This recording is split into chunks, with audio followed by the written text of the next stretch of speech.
नमस्कार दोस्तों, मैं हूं अर्पित और एक बार फिर से आपका स्वागत है। 2025 का बजट सामने आ चुका है जिसमें बिहार और आंध्र प्रदेश को लेकर कोई स्पेशल पैकेज नहीं है।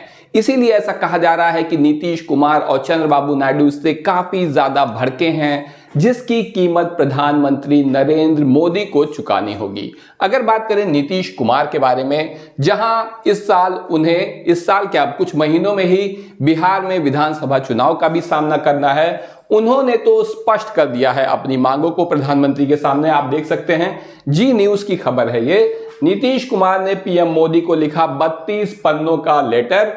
चुनाव से पहले बड़े खेल की तैयारी में है सीएम, तो उन्होंने अपनी मांग 32 पन्ने में लिखकर प्रधानमंत्री मोदी को डिमांड लेटर भेज दिया था, जिसमें उन्होंने बताया था कि उन्हें बजट में क्या क्या चाहिए, लेकिन इसमें से कुछ भी नहीं मिला है। नीतीश कुमार काफी ज्यादा परेशान हैं, वहीं चंद्रबाबू नायडू भी खाली हाथ रह गए हैं इस बजट में। लेकिन आप सभी जानते होंगे कि चंद्रबाबू नायडू तो पहले ही वसूली कर चुके हैं। उन्हें जनवरी में ही 3 लाख करोड़ का पैकेज प्रधानमंत्री मोदी और अमित शाह की तरफ से मिल चुका है।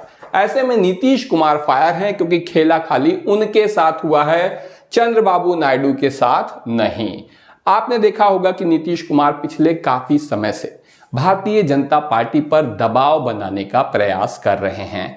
इन्हीं प्रयासों के तहत नीतीश दिल्ली तक गए थे, जिससे कि बजट आवंटित हो सके। चुनाव में का सामना करना है, वो जो घोषणाएं कर रहे हैं उसे पूरा करने के लिए पैसे चाहिए, लेकिन वहां प्रधानमंत्री ने उनसे मुलाकात तक नहीं की थी। ऐसे में नीतीश कुमार की जेडीयू ने मणिपुर में बीजेपी से समर्थन वापस ले लिया था। काफी सुर्खियां हुई थी इस बात की और राजनीतिक गलियारे में हलचल थी, लेकिन मणिपुर में एनडीए सरकार से पहले समर्थन वापस की घोषणा करने के आधे घंटे में ही जेडीयू ने पलटी मार दी, या ये कहें कि नीतीश कुमार ने पलटी मार दी, क्योंकि जो नीतीश कहते हैं वही जेडीयू में होता है। तो उन्होंने पलटी मार दी और उल्टे स्टेट प्रेसिडेंट को ही फायर कर दिया, पार्टी से निकाल दिया, जिसने ये घोषणा की थी कि जेडीयू समर्थन वापस ले रही है। निश्चित रूप से नीतीश कुमार के आदेश पर ही उन्होंने ऐसा कहा होगा। ऐसा तो कोई स्टेट प्रेसिडेंट नहीं है किसी भी पार्टी का जो अपनी मर्जी से समर्थन वापस ले ले। लेकिन ऐसे में नीतीश कुमार ने दबाव बनाने का ये एक प्रयास किया था, जो बैकफायर कर गया।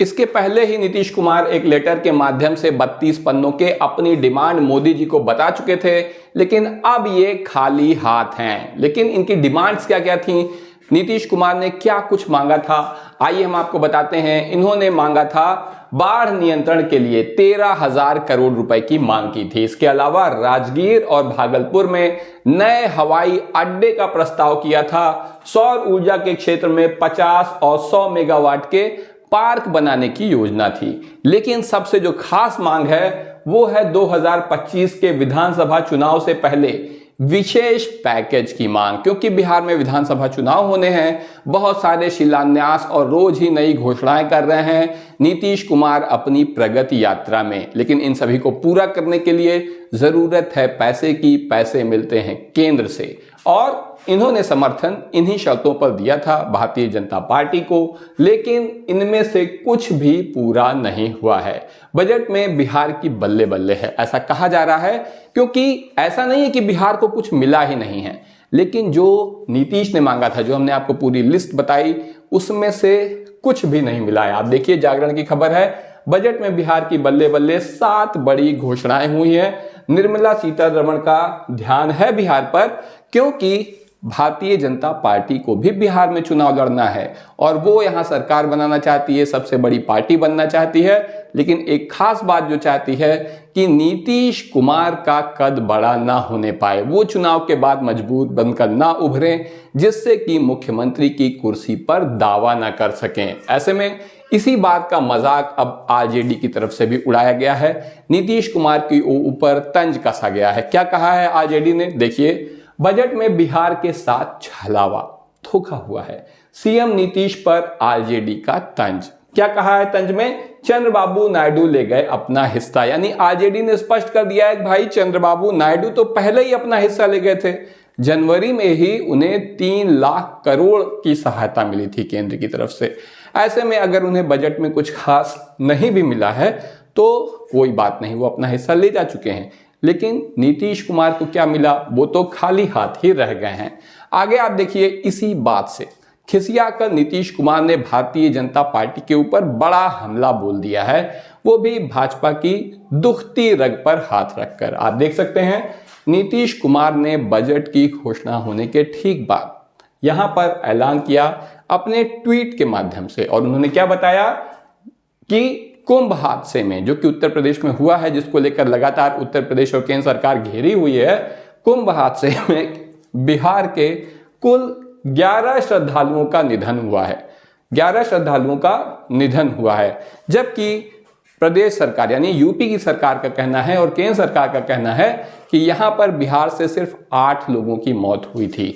आप देख सकते हैं, यहां पर इन्होंने सबको 2-2 लाख रुपए देने का ऐलान किया है। ये वो सभी 11 लोग जो बिहार के हैं जिनका इस हादसे में निधन हुआ है। वहीं यूपी सरकार का कहना है, आप देख सकते हैं, बीबीसी की न्यूज है कि भगदड़ में हुई मौतों पे प्रशासन ने अपनी चुप्पी आखिरकार तोड़ दी है बहुत देर तक झूठ बोलने के बाद, और बताया है कि 30 लोगों की मौत हुई है उत्तर प्रदेश सरकार के आंकड़े के हिसाब से, जिसमें 16 लोग यूपी के हैं, 15 लोग अन्य राज्यों के हैं, जिसमें बिहार के 8 लोग हैं। ऐसे में नीतीश कुमार आप देख सकते हैं कि अपनी ट्वीट के माध्यम से स्पष्ट बता रहे हैं और जगह भी बता रहे हैं कि औरंगाबाद जिले के 2, गोपालगंज के 4, पटना के 1, तो इस तरीके से 11 लोगों का निधन हुआ है। तो निश्चित रूप से केंद्र सरकार, भाजपा सरकार जो चारों ओर से घिरी हुई है इसी मुद्दे पर, उस पर नीतीश कुमार ने भी एक बड़ा हमला कर दिया है, ये कहकर कि आपके दिए हुए आंकड़े झूठे हैं। ऐसे में अपना हिस्सा पहले ही ले चुके चंद्रबाबू नायडू अब क्या करेंगे, ये भी एक बड़ा सवाल है। क्योंकि आपने देखा, अमित शाह ने खुद आंध्र प्रदेश में मंच पर खड़े होकर कहा था 6 महीने में आंध्र प्रदेश को 3 लाख करोड़ रुपए की वित्तीय सहायता दी गई है। ऐसे में बजट को लेकर चंद्रबाबू नायडू की कोई शिकायत नहीं है, लेकिन उनकी समस्या दूसरी है। उनकी समस्या है वक्फ बोर्ड संशोधन विधेयक। ये जो सरकार ने पेश किया है, इसमें नीतीश कुमार और चंद्रबाबू नायडू दोनों ही फंस रहे हैं, क्योंकि दोनों ही के लिए मुस्लिम वोट महत्वपूर्ण है। आज चंद्रबाबू नायडू की आंध्र प्रदेश में सरकार है, केंद्र में 16 सांसद हैं, तो उसके पीछे मुस्लिमों का बहुत बड़ा योगदान है। इन्होंने तो मुस्लिमों को आरक्षण तक देने का दावा किया था। इसके अलावा हज के पर जाने वालों को भी लाखों रुपए की सहायता देने की घोषणा की थी।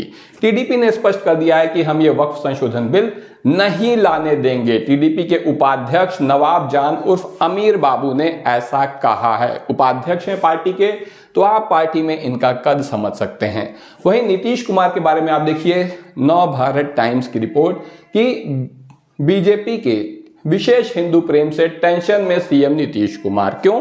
क्योंकि 17% वोटों के डैमेज कंट्रोल के लिए तीर छोड़ा है, 17% मुस्लिम वोटों के लिए। हालांकि अब उनके तीर पर पानी फेर दिया है भाजपा की सरकार ने, और वक्फ बोर्ड बिल आने के बाद और नीतीश कुमार के समर्थन, अगर वो खुला विरोध नहीं करते हैं तो फिर इसकी उम्मीद ये छोड़ दें कि मुस्लिम उन्हें वोट देंगे। ऐसे में अपनी डिमांड पूरी ना होने और वक्फ बोर्ड बिल पर भी घिर जाने से नीतीश कुमार का अगला कदम क्या होगा, चंद्रबाबू नायडू कब तक उनका साथ देंगे और केंद्र सरकार कब तक बची रहेगी, कमेंट करके जरूर बताइए। वीडियो को लाइक करिए, चैनल को सब्सक्राइब करिए, दोस्तों के साथ शेयर करना मत भूलिए। अभी के लिए बस इतना ही, धन्यवाद।